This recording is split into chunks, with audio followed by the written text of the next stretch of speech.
ভাই আমার জন্য একটা কাজ দেখে দে না। মানে তুই কাজ করবি? হ্যাঁ, কেন করতে পারি না? মানে তুই কাজ করবি কেন? তোর এখন সবে তো 35 বছর বয়স, মানে তরুণ বয়স।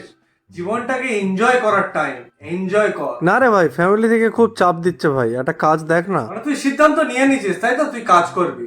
হ্যাঁ ভাই। আচ্ছা, আমার কাছে একটা কাজ আছে, মানে সিকিউরিটি গার্ডের কাজ। 8 ঘন্টা ডিউটি, 20,000 টাকা স্যালারি। ভাই সিকিউরিটি গার্ড মানে তো সবসময় দাঁড়িয়ে থাকতে হবে।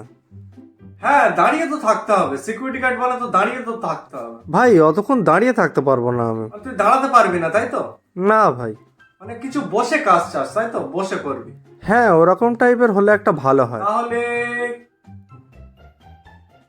একটা দোকানে কাজ করতে পারবি তুই?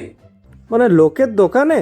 হ্যাঁ, একটা দোকানে 8 ঘন্টা ডিউটি করতে হবে তোর, 16,000 টাকা স্যালারি। সারাক্ষণ বসে থাকতে হবে। ভাই অতক্ষণ আমি বসে থাকতে পারবো না, অন্য কিছু একটা দেখ। মানে তুই দাঁড়িয়েও থাকতে পারবি না আর বসেও থাকতে পারবি না, মানে তুই শুয়ে কাজ করতে চাস তাই তো? মানে কিছু শুয়ে হলে তোর খুব ভালো হয়। হ্যাঁ ভাই, শুয়ে কাজ হলে তো খুব ভালোই হয়। শুয়ে কাজ তোর জন্য কি পাই বলতো? তুই বলিউডে অভিনয় করবি? না না। মানে কোনো ব্যাপার নয়, সালমান খানের সিনেমায় তুই শুধু ফুটপাতে শুয়ে থাকবি আর সালমান খান রোড ধরে গাড়ি নিয়ে বার হয়ে যাবে। ভাই এ তো নির্ঘাত মৃত্যু, ও আমি করবো না ভাই। মানে ওটাও করবি না তাই তো? ভাই ঘন্টাখানেক ডিউটি হবে, এরকম কোনো কাজ নেই? ঘন্টা খানেক ডিউটি?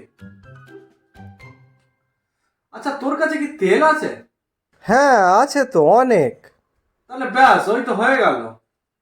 চলে যাবি 3 মাথার মোড়।